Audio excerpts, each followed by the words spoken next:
Chapter 1: The Rotting Tooth. They called Starfall Keep the rotting tooth of the gray peaks, and the name fit. From the fog-shrouded pass miles below, it looked precisely like some colossal, jagged molar ripped from the jaw of a dead god and left to decay against the bruised purple sky. Closer now, trudging up the final, treacherous goat track, the analogy held. Its stones were pocked and stained, streaked with unhealthy greens and blacks like rampant caries. Sections of wall had slumped inwards, not crumbled, but slumped as if the very rock had softened like old cheese. The air, thin and biting at this altitude, carried a smell beneath the sharp scent of pine and ozone, something metallic, like old blood, and something else, vaguely organic and unsettlingly sweet, like overripe fruit left too long in the sun. My name is Kalen Vance. Relic hunter, some call me. Grave robber, others whisper, usually behind their hands and well out of my earshot. Truth is, I find things others can't or won't.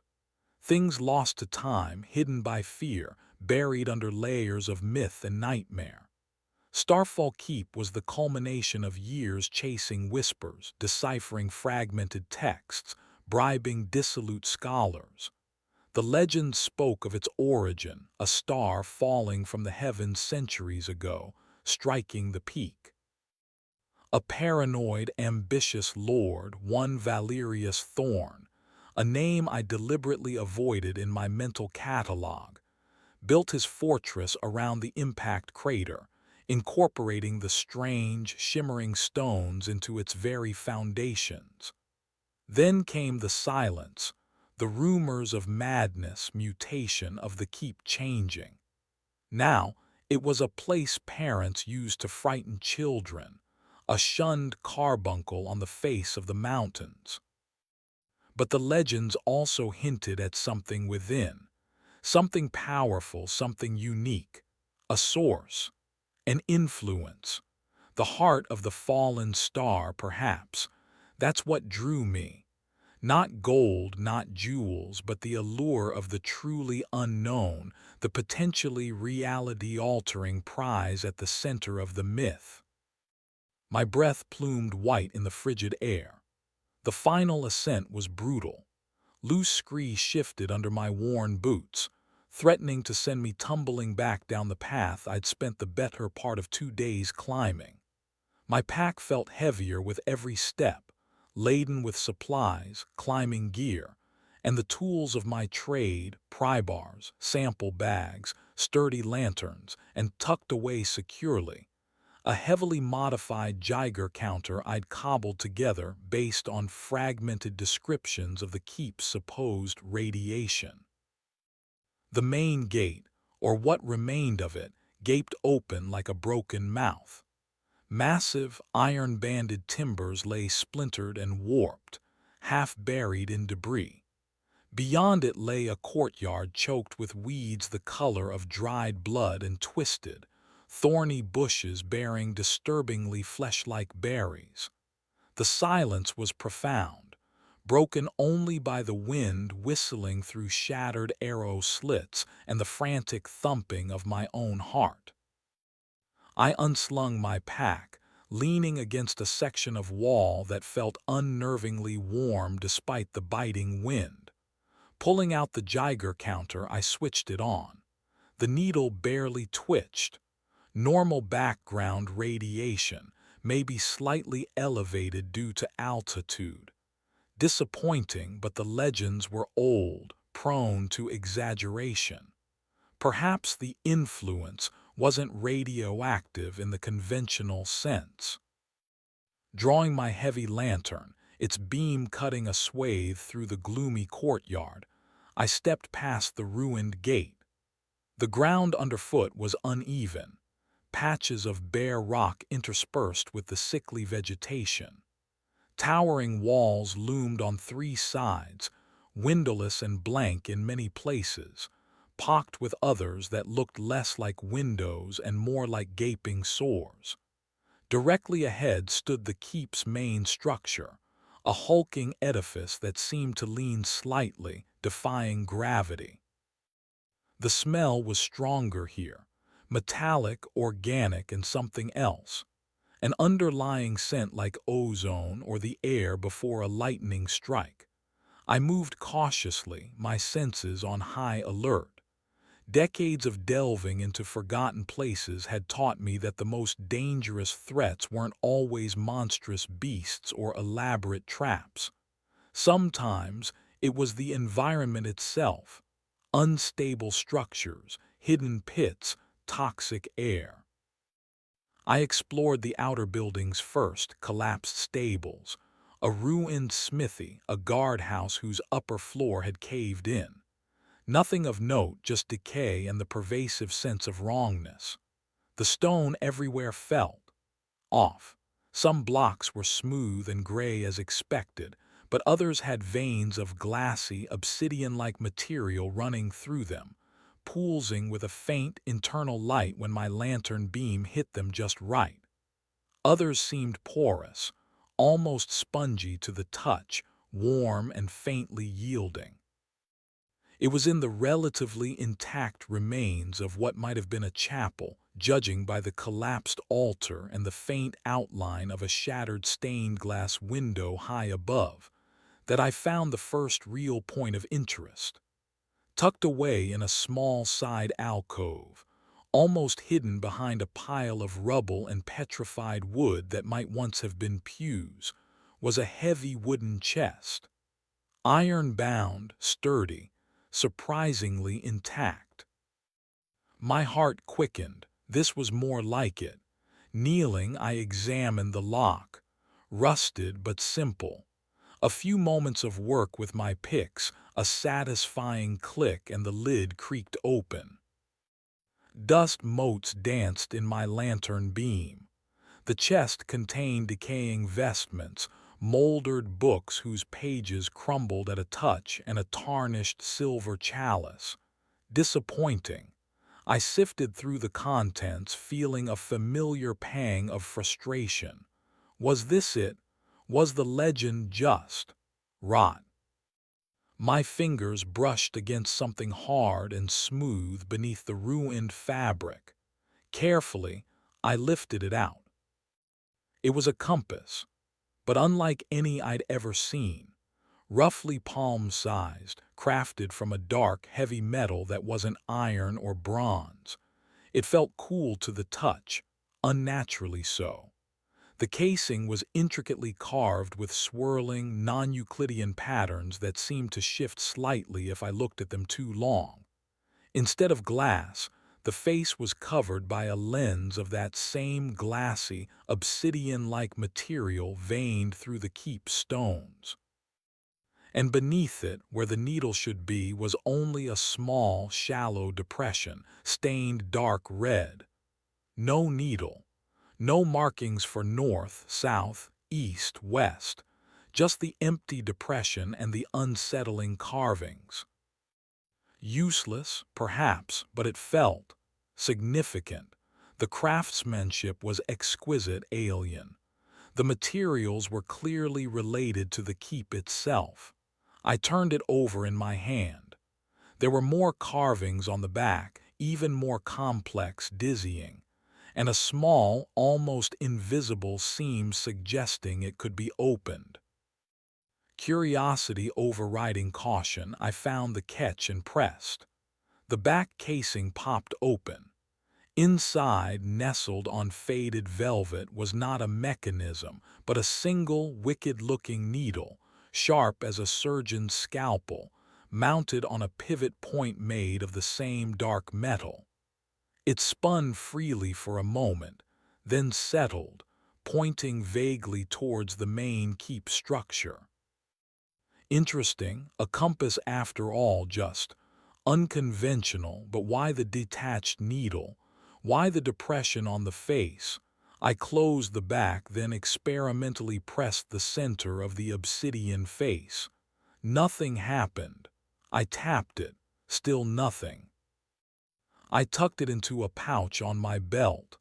Maybe it was just a curio, a strange artifact of the keep's mad inhabitants. Still, it was the first unique thing I'd found. Time to brave the main structure. The entrance hall of the keep proper was vast and cold. The ceiling soared into darkness, supported by thick pillars of that strangely veined stone. The floor was cracked and uneven. Doors, tall and imposing, led off into darkness on either side. Straight ahead, a grand staircase, partially collapsed, climbed towards the upper levels. The air here was thick with the scent of ozone and decay. And something else, a low, almost subsonic hum that vibrated through the soles of my boots, felt deep within my bones. My Geiger counter remained stubbornly silent, but there was something here, an energy, an influence. I took a few steps forward, lantern beam sweeping across the hall. Dust lay thick as snowdrifts in the corners. Cobwebs, thick and gray as shrouds, draped from the ceiling. But it wasn't entirely undisturbed. Faint tracks marred the dust near one of the side doors, shuffling, indistinct prints that didn't look entirely human. I hesitated. Which way? The collapsed staircase looked treacherous. The side doors offered unknown depths. Consulting the strange compass again, I held it flat. The internal needle, safely encased, pointed resolutely towards the grand staircase, or rather, the darkness beyond its ruined upper landing. Still, that empty depression on the face nagged at me. It looked like a well, a place for something liquid and stained dark red. An involuntary shiver traced its way down my spine. Blood. Surely not. It was just a stain, old rust perhaps. A relic hunter's mind tends towards the dramatic. I tried to dismiss the thought, but it lingered, unpleasant and insistent. I decided to try one of the side passages first, the one without the strange tracks. A heavy oak door, swollen in its frame. It took considerable effort to shoulder it open, the hinges groaning in protest. Beyond lay a corridor, sloping slightly downwards. The air here was colder, damper. The low hum intensified. I walked perhaps 50 feet down the corridor. It seemed stable enough, built from more conventional gray stone. Then the stone began to change. The obsidian veins reappeared, thicker now, pulsing faintly. The walls felt warm again. And then the corridor simply ended. Not in a cave-in, not at another door.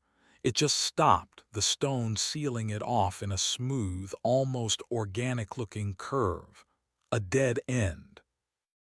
Confused, I turned back, but the corridor behind me wasn't the same. The entrance door was gone. The walls seemed closer together. The downward slope felt steeper. Panic began to prickle at the back of my neck. I hurried back the way I came, my footsteps echoing unnervingly. Where the door should have been, there was now only solid, veined stone. Trapped. My breathing grew ragged. Okay, Vance, don't panic. This is what the legends warned about. The keep changes. It rearranges itself. I leaned against the wall, trying to calm my racing heart. The stone felt warm, almost alive, vibrating with that low hum. Think I had the compass. It pointed towards the staircase. Maybe it could guide me through this architectural madness. I pulled it out again. The internal needle still pointed vaguely upwards, relative to the original entrance hall, useless in this sealed passage. I stared at the empty depression on its face, the dark stain mocking me. What if? No, that was insane. a folktale, a madman's design. But I was trapped. The air felt thick, heavy. The humming seemed to be getting louder, resonating in my skull. Desperation clawed at me. Taking a deep breath, I drew the small utility knife from my belt. The blade felt cold against my thumb. Just a drop, just to see. It was probably nothing. A ridiculous, superstitious impulse born of fear. With trembling hands, I pressed the blade against the pad of my thumb. A sharp sting, then a welling of dark red. Holding the compass steady, I let a single, fat drop fall into the shallow depression on the obsidian face. The effect was instantaneous and horrifying. The blood didn't just sit there. It was absorbed, sucked into the obsidian surface like water into parched earth. The dark stain vanished. For a heartbeat, nothing happened. Then a thin line of crimson light appeared on the surface, glowing brightly. It wasn't a needle but a luminous vector, sharp and defined, pointing directly through the wall to my left. At the same time, the subsonic hum intensified drastically, rising in pitch to an audible, grinding groan. The very stone around me seemed to shudder. The wall the compass indicated began to ripple like water. Cracks appeared, widening, not breaking apart but opening. An archway, rough-edged and impossibly formed, yawned into existence where solid rock had stood moments before. Beyond it lay darkness and the sound of dripping water. The crimson line on the compass face pulsed gently, a silent command. This way. My hand trembled, thumb throbbing. Horror warred with a perverse sense of triumph. It worked.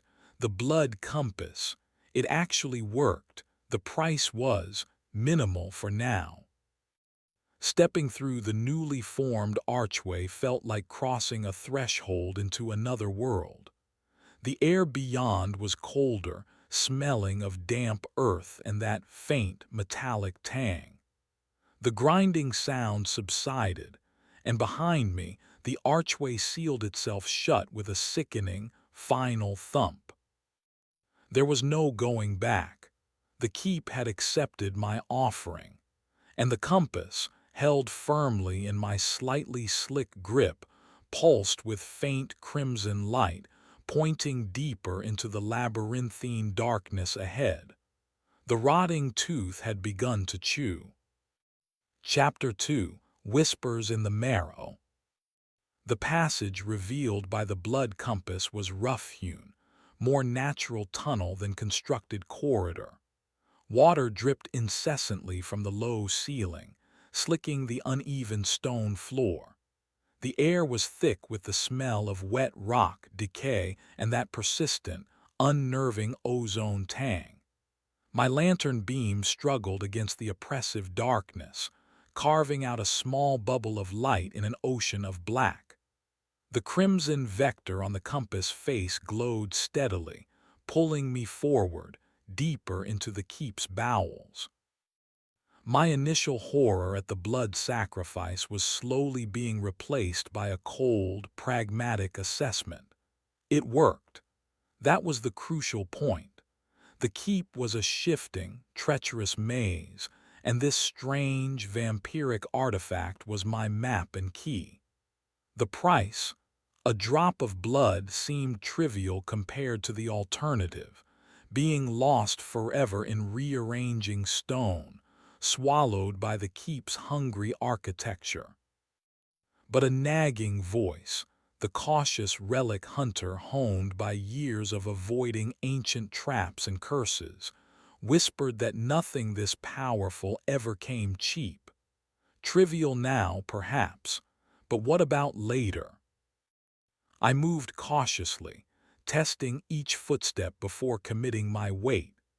The tunnel twisted and turned, sometimes widening into small grottos filled with pale, sightless fungi that pulsed with faint luminescence, other times narrowing so much I had to turn sideways to squeeze through.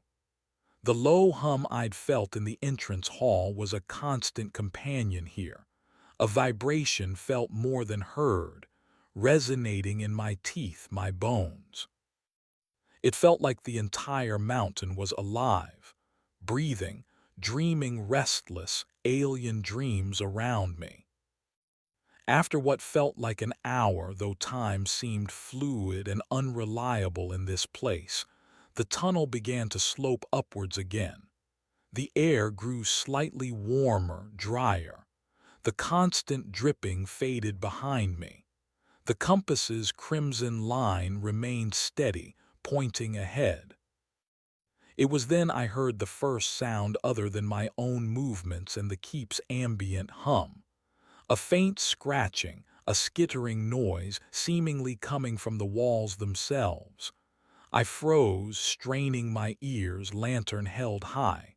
Silence.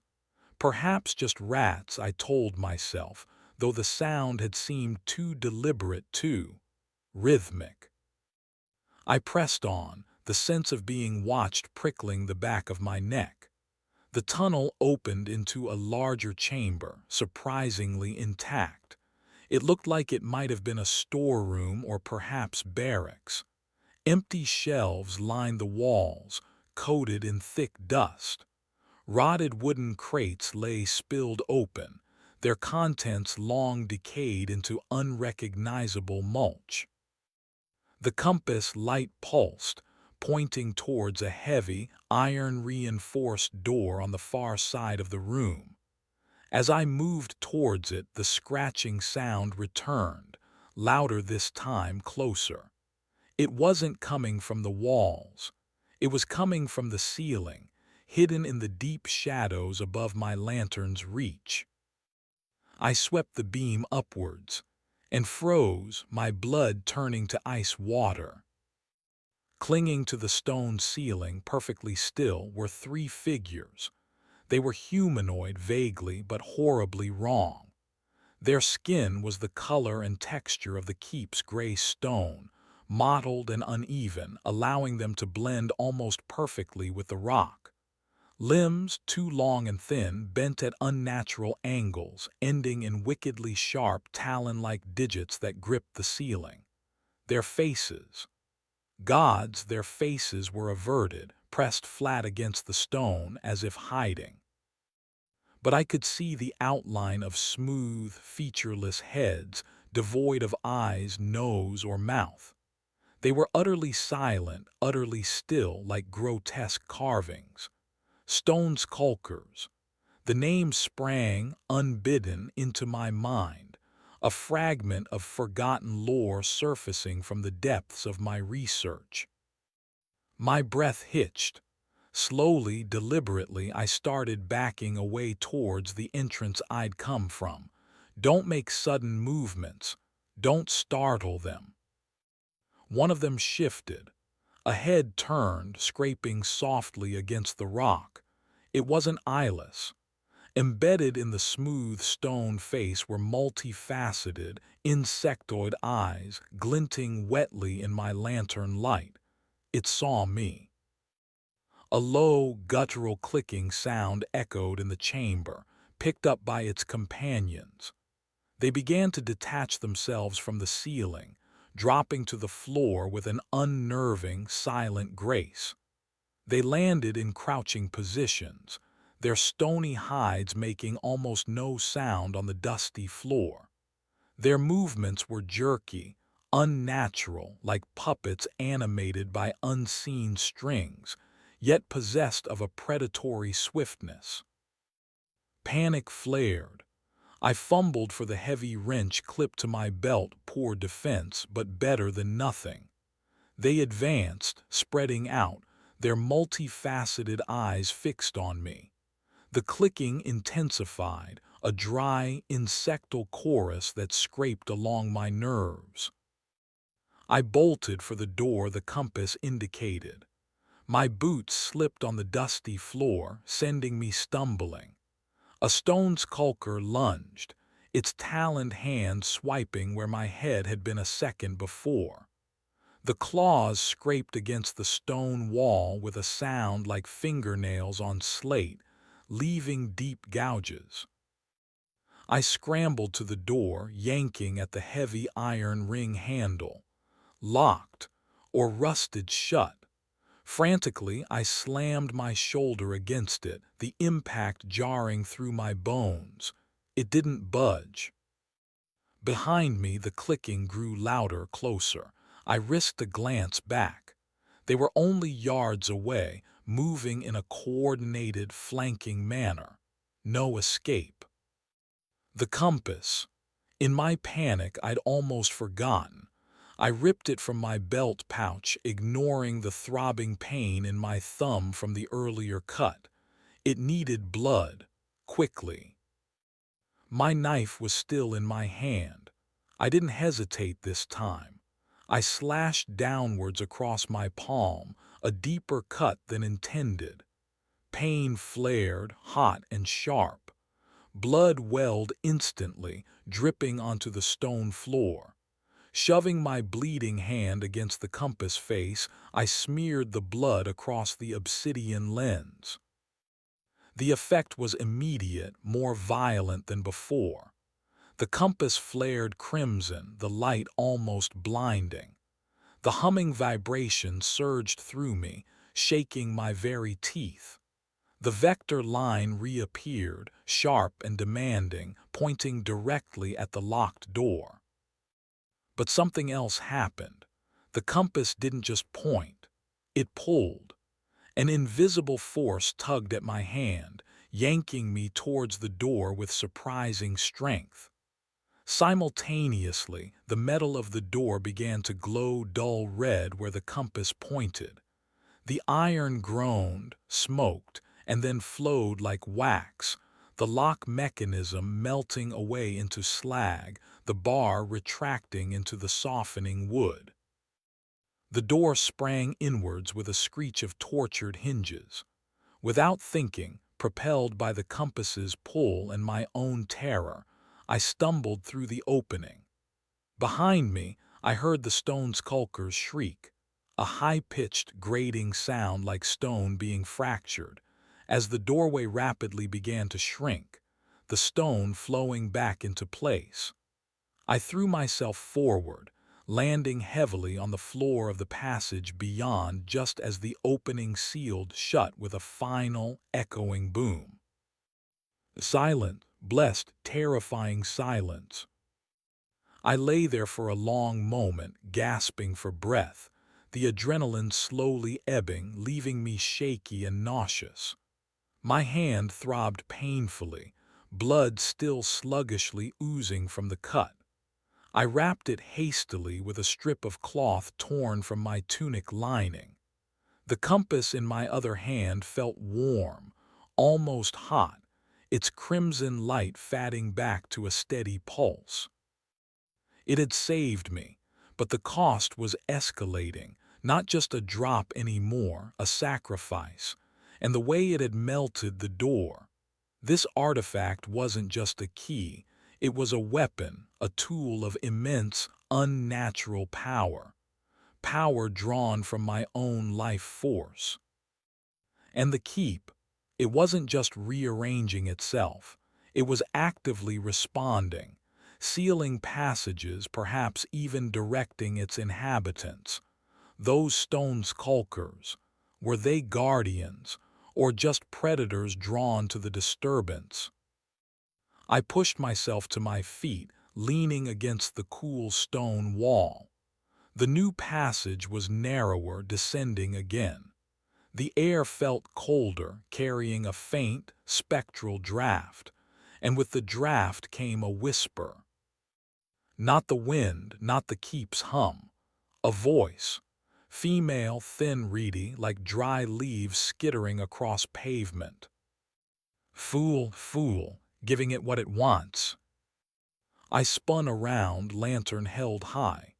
The passage was empty, just bare, damp stone disappearing into darkness behind and ahead. The price always grows, it drains you hollow. The voice seemed to come from everywhere and nowhere, echoing in my skull, weaving itself into the background hum. "Who's there?" I called out, my voice hoarse, unsteady. "Show yourself." A faint shimmer in the air coalesced near the far end of the passage, just at the edge of my lantern light. A figure, vaguely human-shaped but translucent, ethereal, pale. So utterly pale the skin seemed almost clear, revealing the faint tracery of blue veins beneath like a road map of emptiness. She was wrapped in tattered remnants of fine clothing, now gray and semi-transparent. Her face was gaunt, eyes wide and dark, fixed on the compass in my hand with desperate longing. Mara, the name slipped out, another fragment dredged from my research. Mara, the last known person to possess an artifact matching the compass's description decades ago. Lost within the keep, presumed dead. Clearly, presumed was the operative word. Or perhaps dead was too simple a term for whatever state she now occupied. "It promises, guides, protects." Her whisper was dry, papery, but it feeds, oh how it feeds, took my blood, then my warmth, then my substance. Left. This. She gestured vaguely at her own translucent form. "Don't let it bleed you dry, Kaelin Vance." How did she know my name? Had the compass told her?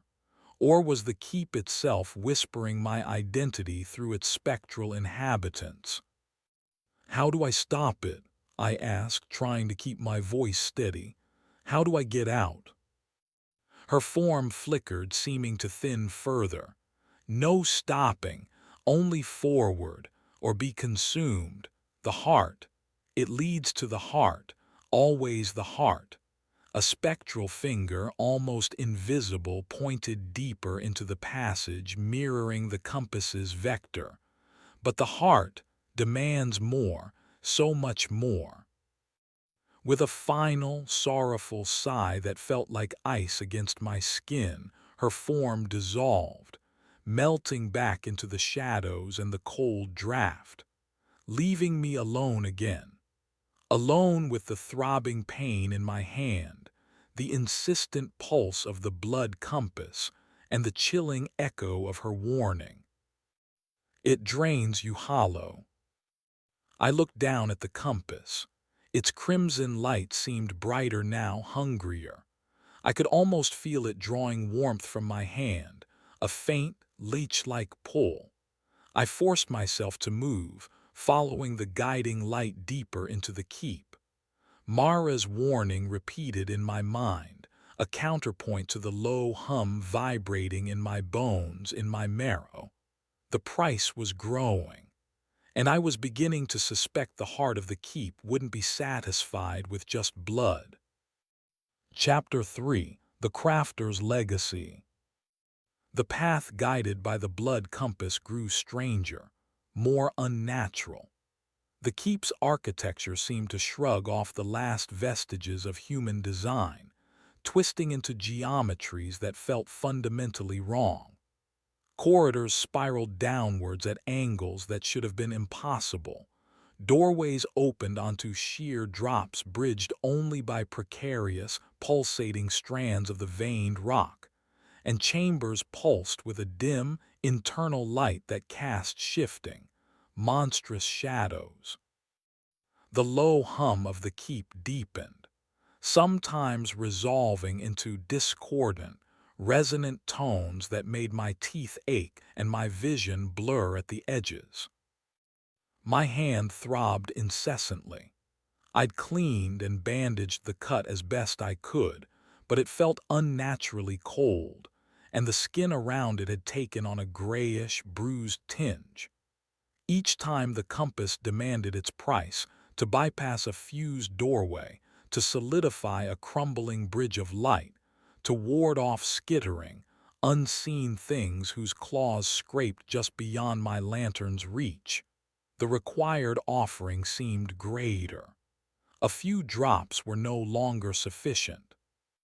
It craved a flow, a slicking of the entire obsidian face, leaving me feeling weaker, colder, my thoughts increasingly clouded by a dizzying fatigue.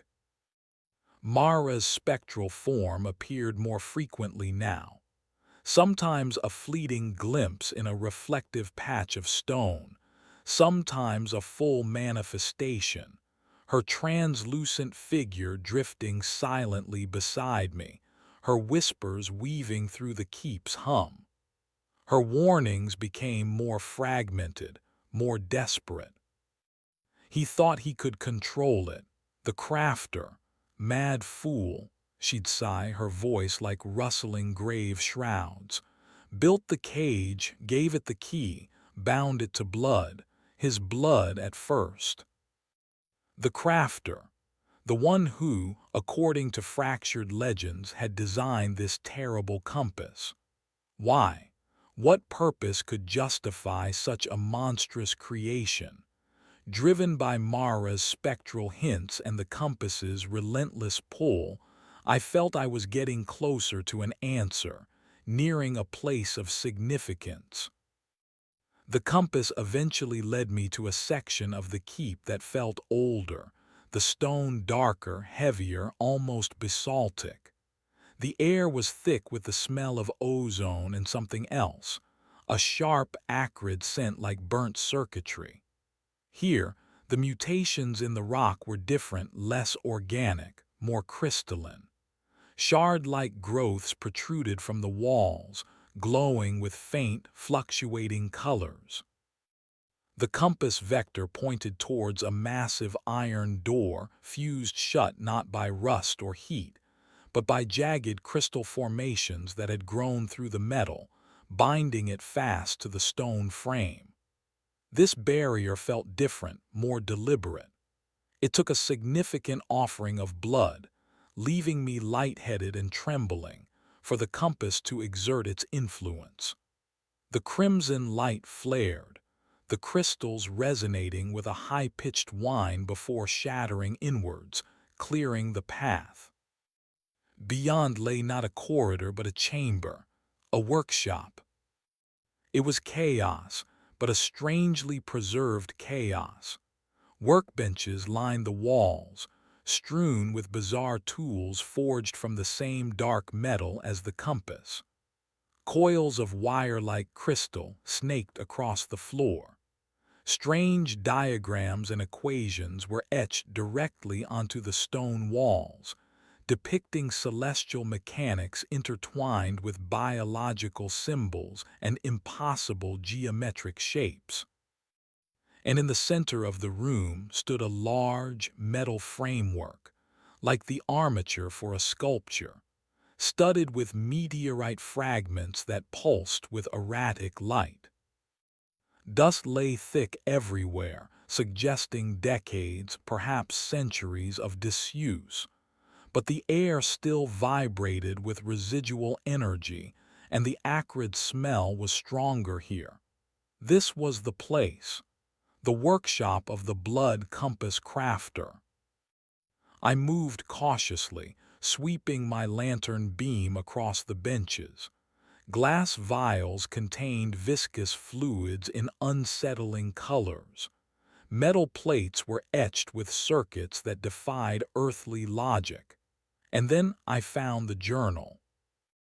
It lay open on a heavy lectern near the central armature, bound in some leathery reptilian hide. The pages were thick parchment, covered in a cramped, spidery script. The ink was faded but legible. Heart pounding, I began to read. The journal belonged to Master Artificer Corvan, the man commissioned by Lord Valerius Thorn centuries ago to study the star stone and harness its power.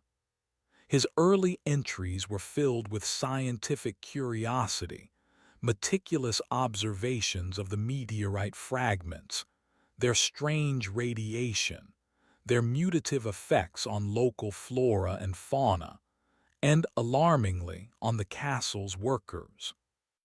The stone resonates, Corvin wrote. It sings a silent song, a frequency that alters the very fabric of matter and mind. The laborers complain of headaches, vivid nightmares. Minor physical changes are noted: skin discoloration, unusual growths. Lord Thorn dismisses these concerns. He demands results, power, control. As the entries progressed, Corvin's fascination turned to obsession, then to fear. He realized the meteorite wasn't just inert matter emitting strange energy. It possessed a form of rudimentary, alien consciousness, a hunger. It learns, it adapts. The changes it induces are not random, they seem purposeful, directed. It seeks to integrate, to reshape everything in its vicinity into something akin to itself. The keep is becoming an extension of its being. Lord Thorn believes he is mastering it, but I fear he is merely its first, most willing host. Corvin's work shifted. He was no longer trying to harness the power, but to contain it, to understand the core, the largest fragment, the heart of the fallen star, buried deep beneath the keep. He realized the keep's shifting architecture wasn't just a side effect. It was a defense mechanism, the stone reshaping its environment to protect the heart. Navigation became impossible. A key is needed, an entry read, the script growing more erratic. Something attuned to the heart's resonance, something that can compel the keep's shifting pathways. The stone responds to life force, to strong psychic emanations, to blood. Blood is the conductor. Blood is the sacrifice the stone understands. Here, the journal detailed the creation of the compass.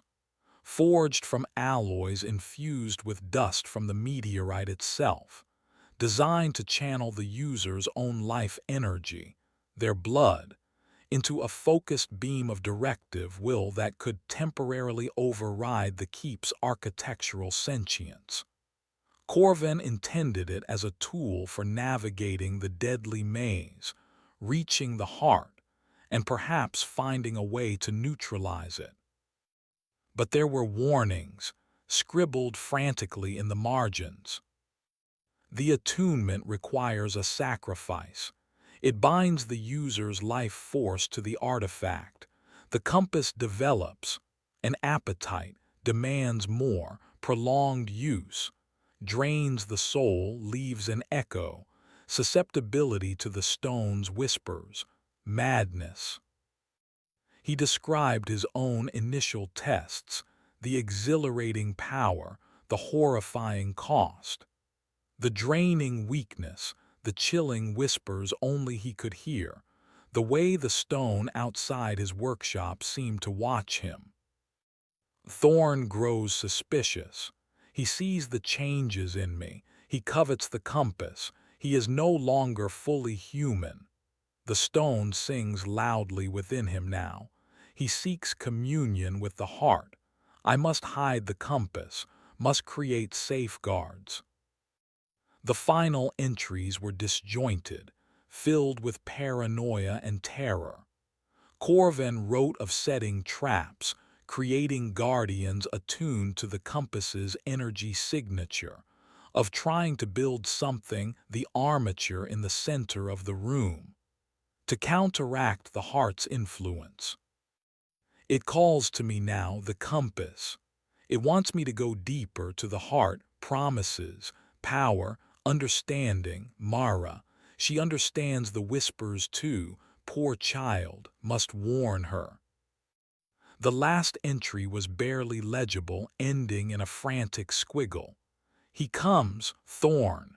No, the thing wearing Thorn's face. It knows, the walls, closing. A cold dread washed over me. Corvin hadn't escaped. He hadn't hidden the compass effectively enough, or perhaps he had entrusted it to Mara, who then fell victim herself. He died here, or worse. I looked around the workshop again, seeing it now through the lens of Corvin's journal. The strange tools, the impossible diagrams, the central armature. Was it meant to be a weapon, a containment field, or something else? My lantern beam fell upon a shape huddled in the far corner, almost hidden behind a collapsed shelving unit. It was roughly human-sized, but desiccated, twisted. I approached cautiously, the compass pulsing warningly in my hand. It was a body, or what remained of one. Mummified skin like old parchment stretched tight over bone. It was contorted into an unnatural posture, fused partially with the crystalline growths emanating from the wall behind it. One hand, skeletal fingers still clamped tight, held a strange tool, halfway towards the central armature. On its face, frozen in a silent rictus of horror, the skin was stretched over sharp, crystalline shards that had erupted from within. Corvin. I felt sick. He hadn't just died. He'd been incorporated, absorbed by the very power he sought to control. A fate worse than death, becoming part of the keep's monstrous anatomy. A faint sound made me spin around. A dry, papery whisper. Mara stood near the doorway, her translucent form shimmering, her dark eyes filled with an eternity of sorrow. His legacy, she breathed, gesturing towards Corvin's horrific remains. The price of knowledge, the cost of the path you tread, Kalen Vance. He tried to stop it, I asked, my voice low. He tried to understand it, to contain it, but the stone, the heart, it twists purpose, it consumes intent. His safeguards became traps, his guardians hunt those who follow his final work. Her gaze drifted towards the armature. Unfinished, perhaps, a weapon, perhaps, a cage for himself, perhaps, an amplifier. She faded slightly. The compass, it remembers him, remembers his blood, remembers his fear. It will lead you to the heart. That was its final imperative, but what you find there, and what finds you, Corvin could not foresee. My blood ran cold. The compass wasn't just a tool. It was a legacy of madness, bound to its creator's fear and the keep's alien hunger. It led inexorably towards the core, but offered no guarantee of survival, no promise of control. Only passage, paid for in blood and sanity. I looked at the compass, then back at Corvin's crystallized corpse. How much of myself had I already given? The coldness in my hand, the fatigue, the unsettling clarity with which I now heard Mara's whispers. Were these the first signs? There was no turning back. The keep wouldn't allow it. The compass pulsed, its crimson line steady, pointing through the wall opposite Corvin's remains, towards the heart, towards the unknown. Steeling myself, leaving the dead artificer to his crystalline tomb, I raised the compass. It felt heavier now, colder, demanding. With a grim certainty, I knew the next offering would need to be greater still. The whispers in my marrow urged me onward, while Mara's spectral sorrow trailed behind me like a shroud. The crafter's legacy was now mine to bear, down into the radiating darkness where the fallen star dreamed its consuming dreams. Chapter 4: Price of Passage. Leaving Corvin's workshop felt like shedding a layer of skin. The knowledge gained from his journal was a heavy burden, twisting the keep's strangeness into deliberate, calculated malice. The shifting walls weren't random. They were the arteries and veins of a living entity, pulsing with alien purpose. The compass wasn't just a key. It was a parasite, symbiotically bound to my life force, granting passage while slowly consuming me. My bandaged hand ached with a coldness that seemed to creep up my arm, and Mara's whispers were no longer faint echoes but constant companions, swirling around my thoughts like icy mist. The passages beyond the workshop descended steeply, the architecture growing ever more chaotic and infused with the pulsing, veined stone and sharp crystalline growths. The low hum of the keep intensified, resolving into complex, layered frequencies that scraped at my sanity. Geometric shapes shifted on the peripheries of my vision, and shadows seemed to writhe with unseen occupants. More than once, I had to activate the compass not just for passage, but for defense, its crimson flare driving back shadowy, half-seen things that slithered from cracks in the walls or unfolded themselves from impossible angles in the ceiling. Each use left me weaker, the world tilting slightly, my own blood feeling thin and cold in my veins. The compass eventually led me to the edge of a vast chasm. It wasn't a natural formation. It looked deliberately carved, a gaping wound in the keep's heart.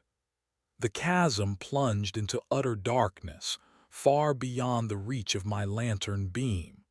From its depths rose a stomach-churning miasma, the metallic tang of blood, the cloying sweetness of decay, and something else, something indescribably ancient and foul.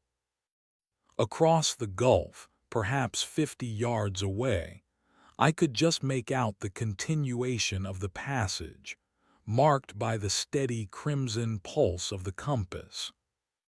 But there was no bridge, no obvious way across. The air shimmered strangely above the chasm, distorting the view of the other side. I cautiously approached the edge, pebbles skittering away into the blackness. The hum of the keep was loudest here, a disorienting, multi-layered drone that seemed to vibrate the very air. My compass flared slightly, the vector line unwavering, pointing directly across the abyss. It pulsed rhythmically, expectantly. It knew what was required. Hesitantly, I drew my knife again.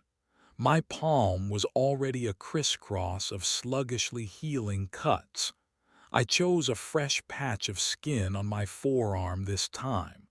The bite of the blade was dully familiar. Blood welled, dark and thick. As I held the compass forward, letting the blood slick its obsidian face, the shimmering air above the chasm intensified. The drone rose in pitch, becoming a piercing shriek that bored into my skull. The compass pulsed violently, tugging at my hand. Then threads of crimson light, mirroring the vector, began to arc out from the compass, spanning the chasm like spider silk. More threads followed, weaving themselves together, solidifying into a narrow, translucent bridge of blood-red energy. It shimmered, unstable but solid. My head swam, the blood lost the psychic strain. It was becoming too much. I swayed on my feet, gripping the compass tightly. The bridge held, but it looked terrifyingly fragile, suspended over infinite darkness. The toll, Mara's whisper brushed against my ear, cold as the grave.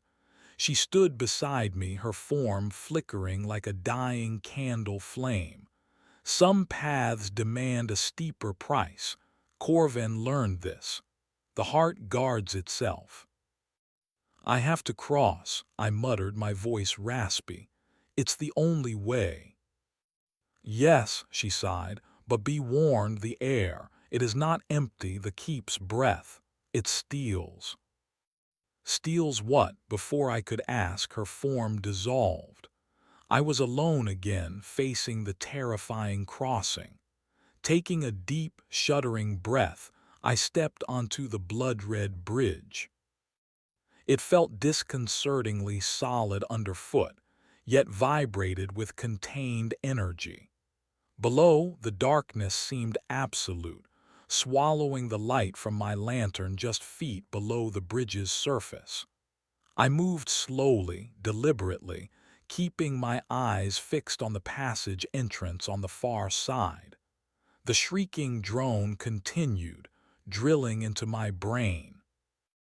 Halfway across, the air grew thick, heavy, like wadding through invisible syrup. Breathing became difficult. And then I felt it, a leeching sensation, far worse than the compass's drain.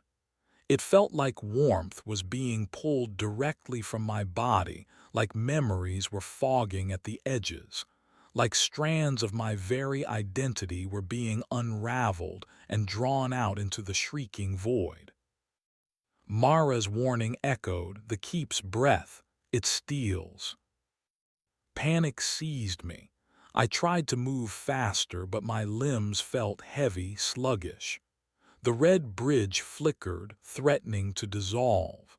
The compass in my hand pulsed frantically, demanding more. More blood, more sacrifice to maintain the path. My vision swam. Faces flickered at the edge of my sight, people I'd known, places I'd been, fading like old photographs. My name, Kalen Vance. It felt distant, like someone else's identity.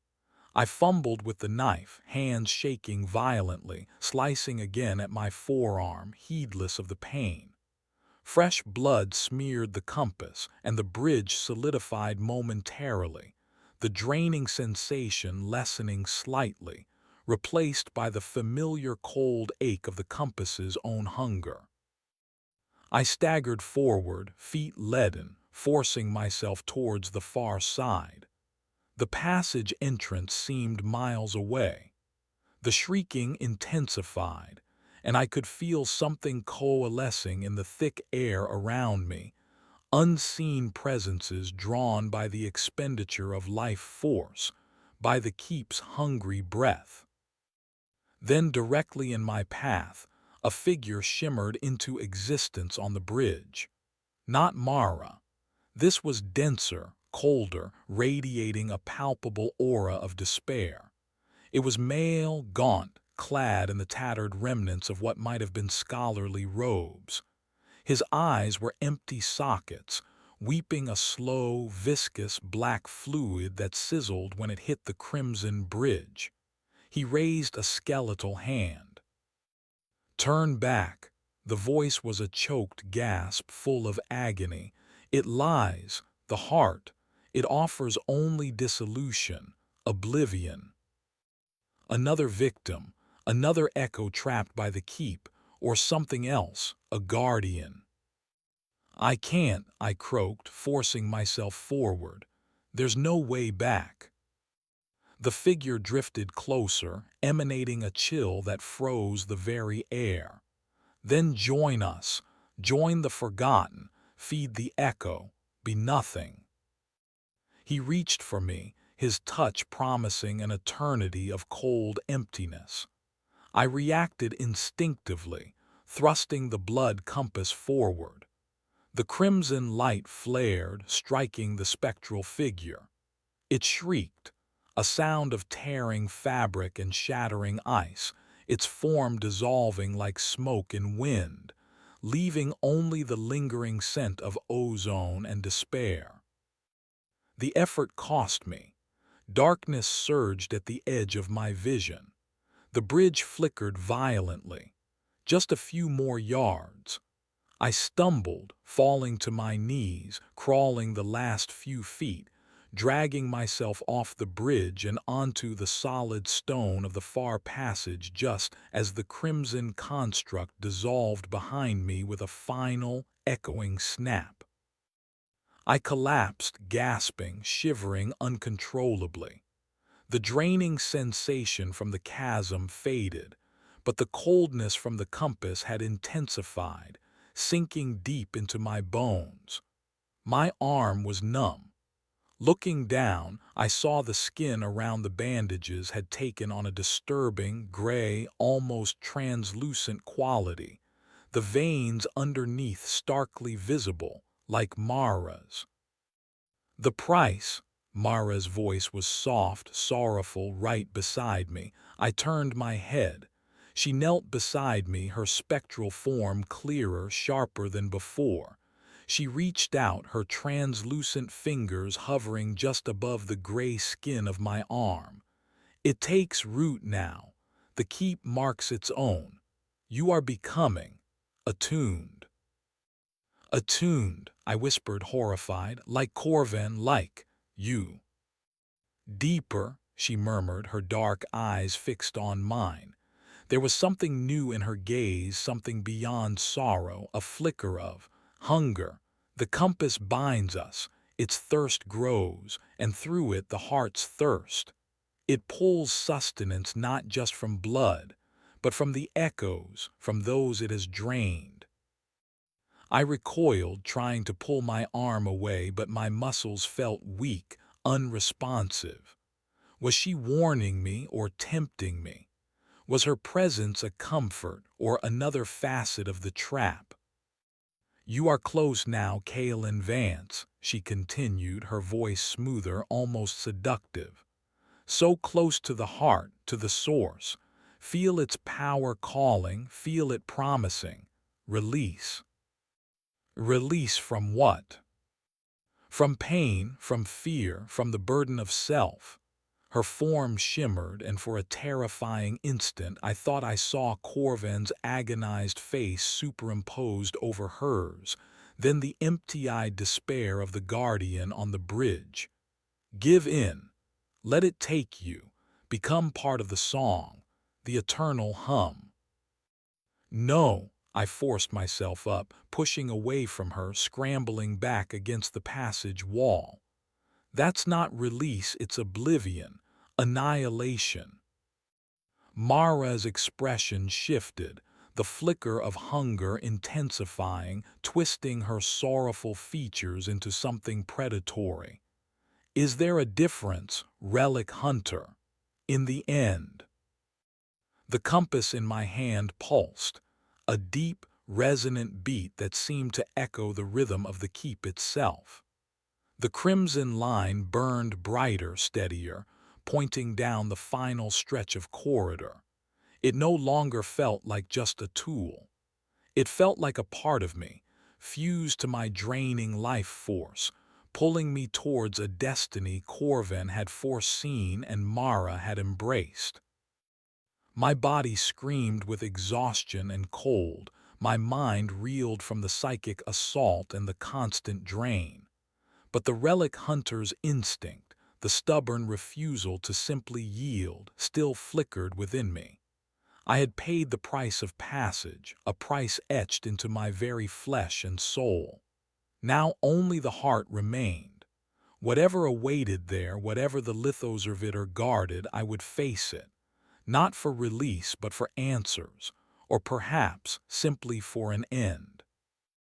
Ignoring Mara's lingering, hungry presence, I gripped the compass tighter, its cold familiarity a perverse comfort, and staggered down the final corridor towards the core of Starfall Keep, towards the heart of the fallen star. The price was paid. Now came the reckoning. Chapter 5. The Lithoservitor's Threshold. The final corridor pulsed, not just with the subsonic hum that had become the soundtrack to my descent, but visually. The veined, obsidian-like rock that now formed the entirety of the walls, floor, and ceiling seemed to throb with a slow, internal luminescence, shifting through sickening spectrums of bruised purple, veinous red, and corpse gray. The air was thick, vibrating with power, heavy with the scent of ozone and something indescribably alien, a scent that spoke of vast, cold gulfs between stars. My body was a wreck. The coldness radiating from my compass hand had spread, leaving my entire left arm feeling numb and disconnected. My vision blurred intermittently, and the gray translucence I'd seen on my forearm was subtly spreading, a creeping tide threatening to overtake my remaining humanity. Fatigue was a physical weight, pressing down on me, urging me to simply lie down and let the keep claim me. Mara was a constant presence now, sometimes visible as a flickering silhouette at the edge of my sight, sometimes just a sibilant whisper coiling around my thoughts, urging surrender, promising peace in dissolution. But the damned compass burned with renewed intensity.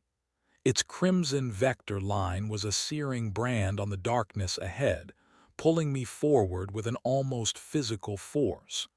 It seemed to feed on the proximity to the heart, drawing power not just from my dwindling life force, but from the ambient energy saturating this core section of the keep. It felt alive in my hand, a hungry parasite eager to reach its source. The corridor opened abruptly into a vast cavern. Vast wasn't the word. It was colossal, cyclopean. The ceiling soared into darkness far beyond my lantern's reach. The floor was a cracked, uneven expanse of the pulsing, living rock. And in the center, dominating the space, was the source of the power, the origin of the hum, the reason for the keep's existence. The heart of the fallen star. It wasn't the fist-sized starseed I might have half expected from Corvan's journal. It was immense. A jagged, crystalline structure easily 30 feet high, embedded deep within the cavern floor like a malignant tooth. It wasn't entirely crystal, though. Veins of dark, alien metal, like solidified shadow, laced through it. Patches of something that looked disturbingly like fused flesh pulsed rhythmically within its depths. And it radiated palpable waves of energy, not heat, but a psychic pressure that crushed the air, making my thoughts stutter, threatening to buckle my knees. Colors unknown to the human eye swam across its multifaceted surface. This was the core of the meteorite, the conscious, hungry entity that had remade Starfall Keep in its own image. The compass in my hand shrieked, a high-frequency whine that pierced my skull, its crimson line pointing directly at the heart. This was it, the destination, the source. But the path wasn't clear. Standing between me and the heart, like a monolithic nightmare given form, was the guardian, the lithoservitor. Corvan had mentioned safeguards, guardians. I had imagined mutated beasts, spectral horrors. I hadn't imagined this. It was huge, easily 15 feet tall, a grotesque fusion of the keep's core elements. Its body was primarily sculpted from the dark, veined stone of the cavern, but integrated seamlessly with jagged shards of the meteorite crystal, pulsing with trapped light. Strands of sinewy, organic material, disturbingly familiar, held the structure together, twitching and writhing. Where a head should be, there was a single massive crystal lens, glowing with intense crimson light mirroring the compass. It had multiple limbs, some ending in crushing stone fists, others in wickedly sharp crystalline blades, still others in ropey tendrils of the flesh-like substance. It stood utterly still, silent, radiating an aura of implacable, terrifying power. It was less a creature and more a living extension of the heart's will, an antibody formed to repel intrusion. As I stepped fully into the cavern, the great crimson lens atop the lithoservitor swiveled, focusing directly on me. The hum in the cavern intensified, concentrating into a focused wave of pressure emanating from the Guardian. It felt like my bones were vibrating, threatening to shake apart. "It sees the key," Mara whispered, her voice filled with something that might have been awe or terror. "The compass. It is drawn to it, repelled by it. The Guardian serves the heart, but it was shaped by Corvan's dying will, infused with his pain, his desire to protect and destroy." The lithoservitor took a step towards me. The movement was slow, ponderous, yet terrifyingly smooth. The ground trembled slightly with its weight. The sound was like mountains grinding together. Its crimson lens burned brighter, fixed on the compass in my hand. There was no negotiation here, no reasoning. This was a force of nature, a living geological horror designed for one purpose: obliteration. My survival instincts, honed but dulled by fatigue and the compass's drain, screamed at me to run. But where? The corridor behind me felt impossibly distant. The compass pulsed, a steady, demanding rhythm. It hadn't brought me this far just to die, or perhaps it had. I raised the compass, pouring what felt like the last dregs of my will, my life force, into it. The blood on my arm had dried to a crust.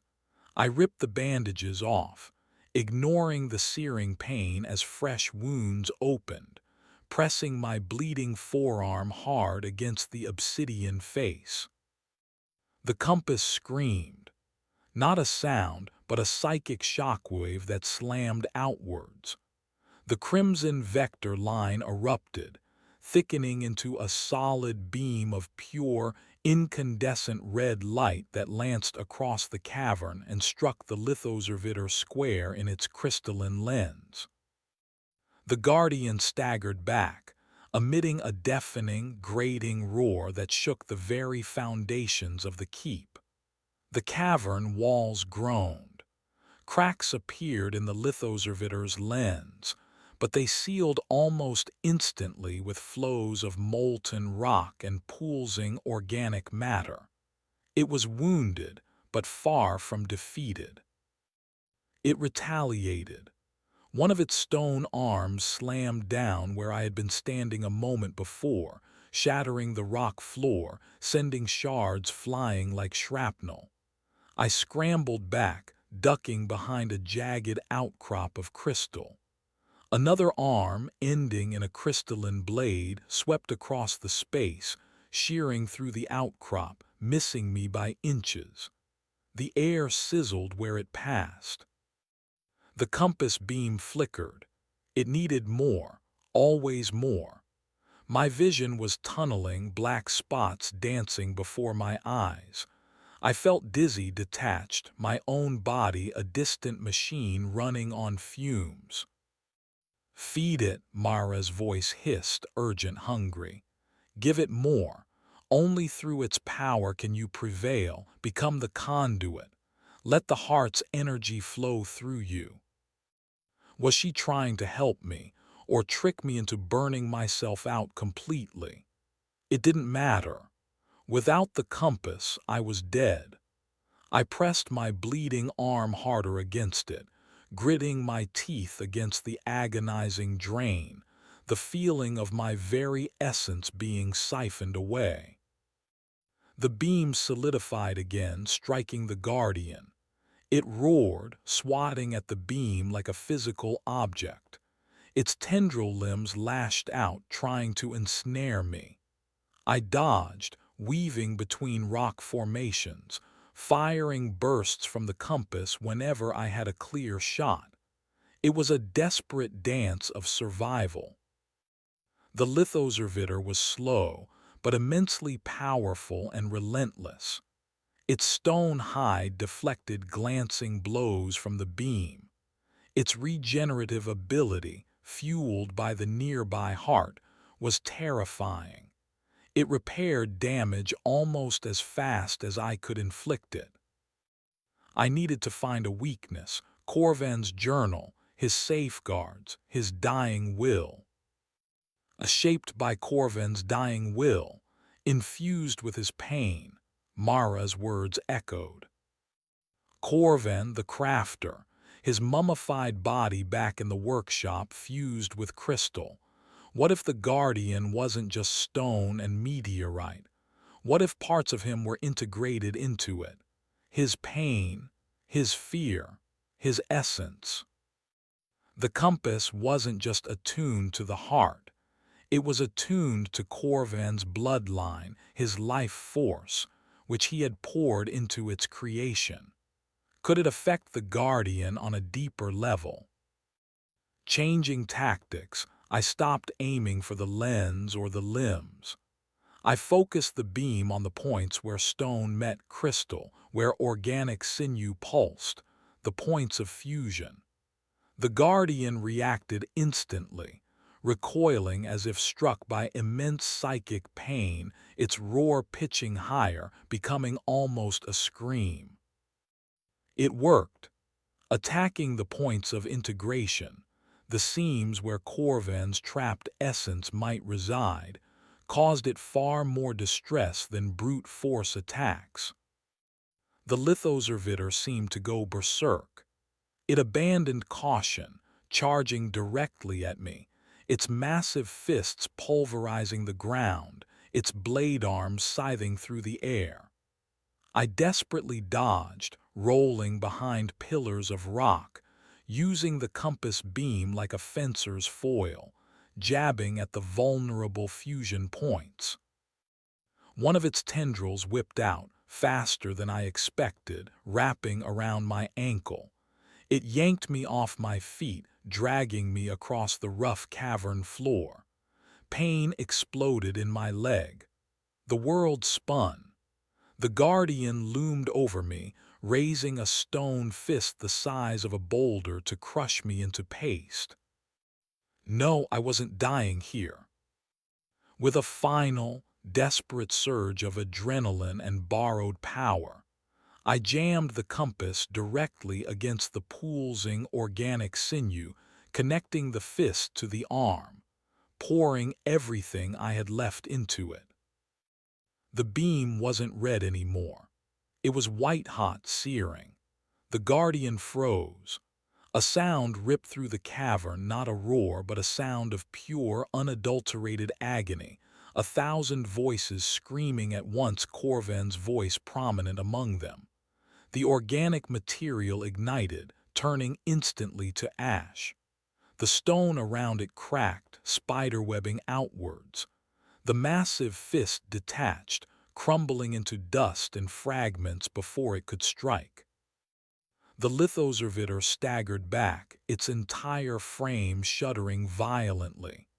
Its crimson lens flickered erratically. It raised its remaining arms, not in attack but almost in supplication, towards the heart or towards me. Then, with a final, grinding groan, it collapsed, its body disintegrating into its constituent parts, stone, crystal, and rapidly decaying organic matter that dissolved into foul-smelling sludge. Silence descended upon the cavern, broken only by the deep, resonant hum of the heart and my own ragged, painful breathing. I lay there amidst the debris of the fallen Guardian, utterly spent. My leg was on fire, likely broken. My body felt like an empty husk, cold and distant. The compass in my hand was dim now, its light faded to a weak, flickering ember. It had taken almost everything. Slowly, painfully, I dragged myself upright, leaning heavily on a shard of fallen crystal. Before me, unobstructed, pulsed the heart of the fallen star. Its colors shifted, its hum resonated deep within my soul. It felt expectant, waiting. "You have arrived," Mara whispered. She stood near the heart, her form almost solid now, basking in its alien radiance. Her eyes glowed with borrowed light, and the hunger in them was terrifying. "The threshold is passed. The heart awaits your offering, your final offering." Final offering. What was left to give? I looked down at my translucent, trembling hands, felt the profound emptiness within me. The victory over the Guardian felt hollow, merely a prelude. The true test, the final price, was yet to come. And staring into the swirling, hypnotic depths of the alien heart, I wasn't sure if I had the strength or the will to resist its call. The threshold was passed. Now I stood before the abyss itself. Chapter 6: Heart of the Fallen Star. The silence after the lithoserviter's disintegration was heavy, thick with the heart's oppressive presence. Its rhythmic hum was the only sound, a deep thrum that resonated not in my ears but directly in the bones of my skull, rearranging my thoughts, smoothing out the edges of my fear into a strange, cold calm. The colossal, multifaceted structure pulsed with colors that defied description, hypnotic and vast. It felt ancient, patient, utterly alien. My body was screaming in protest. My leg throbbed with agony where the Guardian's tendril had crushed it. The coldness from the compass, from the blood loss, from the keep's draining influence, had seeped into my core, leaving me shivering despite the lack of any physical chill in the cavern. I felt brittle, hollowed out, like a dried seed pod about to crumble. The gray translucence had claimed most of my left arm and was creeping across my chest, a visible mark of how much of Kalen Vance had been sacrificed to reach this point. The blood compass lay beside me, its light almost extinguished, just a faint crimson flicker in the shallow depression. It felt like a dead weight now, its purpose fulfilled, its parasitic connection momentarily sated or perhaps simply overwhelmed by the raw power emanating from the heart. "It is beautiful, is it not?" Mara's voice was no longer a whisper but a clear, resonant tone amplified by the cavern's strange acoustics. She stood bathed in the heart's light, her form almost fully opaque, shimmering with borrowed energy. The sorrow was gone from her face, replaced by a terrifying ecstasy. The hunger remained, but it was the hunger of a supplicant before a god. "Centuries, I have waited near its warmth, felt its song, yearned for communion." "Communion," I rasped, dragging myself painfully towards a less jagged piece of debris to lean against. "It consumes, Mara. Look what it did to Corvan. Look what it's done to us." She laughed, a sound like shattering crystal. "Consumed? No, elevated, transformed." Corvan resisted. He tried to cage the infinite, bind it with his pathetic mortal fears. He became stagnant, an obstacle, but us. We who embrace the passage, we can become part of it. Shed this fragile flesh, this fleeting consciousness. Join the great chorus. She gestured towards the heart with possessive reverence. "Feel it, Kalen. It calls to you now. You passed the tests. You fed the path. You carry the key, the final catalyst. It needs only your acceptance, your surrender." The heart pulsed again, a wave of psychic energy washing over me. It wasn't hostile, not exactly. It felt inviting. It showed me glimpses, not memories, but possibilities, an end to pain, an end to struggle, emerging with something vast, eternal, incomprehensible. Dissolution into pure energy, pure consciousness, freed from the prison of the body.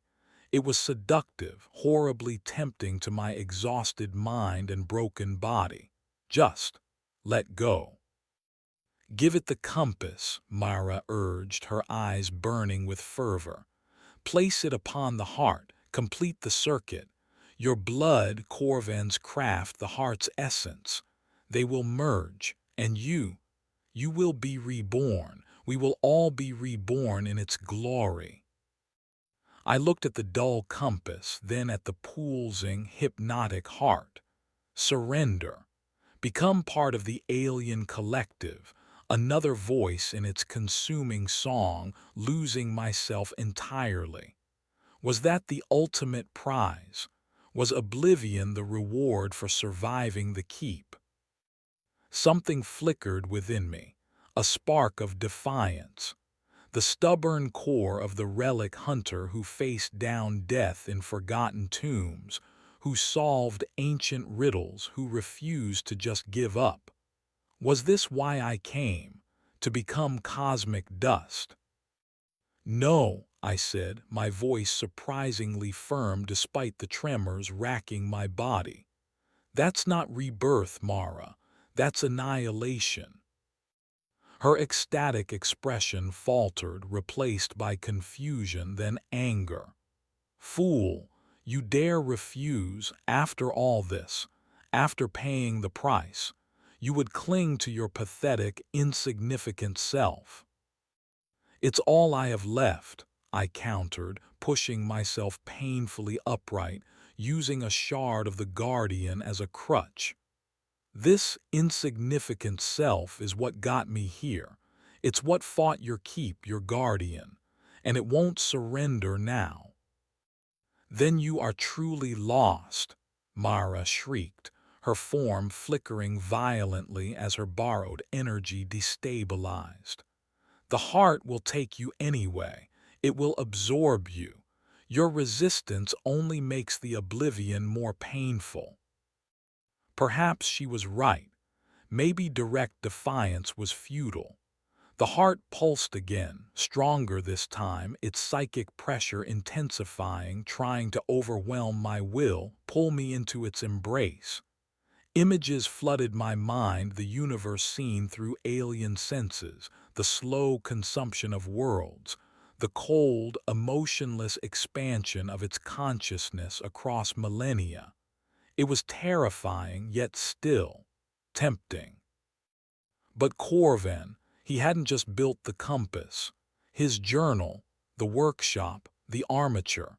Perhaps a weapon, perhaps a cage, perhaps an amplifier, Mara had said. He was trying to contain it or neutralize it. He failed, but maybe the compass wasn't just the key to the heart. Maybe it was the key to its undoing. The compass demanded blood. It channeled life force. It focused intent. What if? What if I gave it one last offering? Not to surrender, but to fight back. To use the connection it had forged, the attunement bought with my own substance, against the source itself. It was insane. Suicidal. Pouring my remaining essence into the artifact to strike at a god-like alien entity. I'd likely burn myself out completely, a husk collapsing before the beam even faded. But the alternative was absorption, oblivion, becoming another echo like Mara, another voice in the heart's consuming song. Give in, Kaelin, Mara pleaded, her voice softening again, seductive. It is peace. My peace looks different, I snarled, snatching up the blood compass. Ignoring the screaming pain in my leg, ignoring Mara's enraged cry, ignoring the overwhelming psychic pull of the heart, I focused every last scrap of will, every flickering ember of my life force on the compass. I didn't need the knife this time. I slammed my bleeding, translucent hand onto the obsidian face, forcing the connection through sheer, desperate intent. Not surrender, defiance. The compass didn't just glow crimson.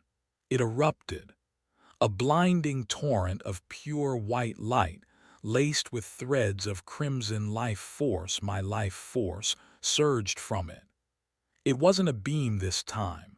It was an explosion, a shockwave of focused, weaponized vitality aimed directly at the pulsing core of the heart. The psychic pressure abruptly ceased. The hum faltered. The heart reeled, its colors flickering erratically, its internal structure convulsing.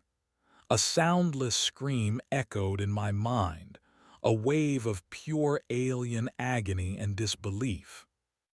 "No!" Mara shrieked, her form dissolving rapidly as the heart's sustaining energy wavered.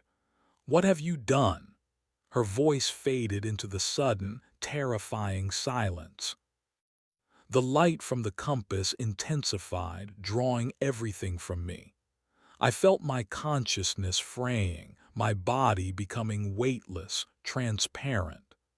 The cavern, the heart, everything began to fade into a gray mist. But I held on, pouring my defiance into the light, forcing the connection. The heart convulsed one last time. Cracks appeared across its crystalline surface, not sealing this time but spreading. The internal light flickered, dimmed. The resonant hum died completely. Silence, absolute and profound, filled the cavern. Then darkness. How long I lay there, I don't know. Consciousness returned slowly, painfully, like surfacing from immense depths. The first sensation was cold, a deep, abiding cold that had nothing to do with the cavern air. The second was pain, sharp and localized in my leg, but the all-consuming ache and fatigue seemed lessened. I opened my eyes. The cavern was dark, utterly black. The heart was inert. No light, no hum, no pressure. Just a colossal, dead crystal structure, cracked and lifeless. The oppressive atmosphere was gone, replaced by the simple, damp chill of subterranean rock. My lantern was shattered, but the emergency glow sticks in my pack still worked. Activating one cast a weak, greenish light across the scene. The remains of the lithoservitor were just piles of rock and dust. Mara was gone, truly gone this time, her borrowed energy dissipated with the heart's death. I looked at my hand. The gray translucence was still there, a permanent mark of my ordeal, but it hadn't spread further. It felt numb, alien, but part of me. The bleeding had stopped. The blood compass lay beside me, cold and inert, its obsidian face dull, the shallow depression empty. A dead tool. Slowly, painfully, using the crystal shard as a crutch, I began the arduous journey back. The keep felt different now. Silent. Still. The architecture wasn't shifting. Passages remained as they were. Dead ends stayed dead ends. Without the heart's consciousness directing it, the keep was reverting to mere stone and mortar, albeit stone infused with dormant, alien potential. Navigating was difficult, relying on memory and my remaining supplies. Encounters were few. I saw some stone skulkers, but they seemed confused, disoriented. Huddled in corners, their movements sluggish, their threat diminished without the controlling influence that had animated them. They were just mutated creatures now, lost in the ruins of their maker. Days blurred into a haze of pain, exhaustion, and grim determination. Finally, weeks later by my rough count, weak, emaciated but alive, I stumbled out of the gaping maw of the main gate, back into the clean, cold air of the gray peaks. The sun felt unnaturally warm on my skin. Starfall Keep still stood behind me, the rotting tooth on the skyline, but it was quiet now, dormant. The heart was silenced, its influence broken. I had faced the abyss, paid a terrible price, and somehow survived. I carry the scars, visible and invisible. My left arm remains cold, numb, subtly gray, a constant reminder of the life force I sacrificed. The blood compass lies buried deep beneath a cairn miles away from the keep. A dangerous artifact I couldn't bring myself to destroy, but couldn't risk leaving within those cursed walls. Sometimes in the dead of night I think I feel a faint echo of the keep's hum, a whisper in the marrow of my bones. Is it just memory, trauma, or did silencing the heart merely put it to sleep, waiting for some future fool, some other relic hunter, to seek it out, to offer their blood, to reawaken the nightmare within Starfall Keep? I don't know, and I pray I never find out. My relic hunting days are over. Some secrets are best left buried. Some stars are best left fallen. The end.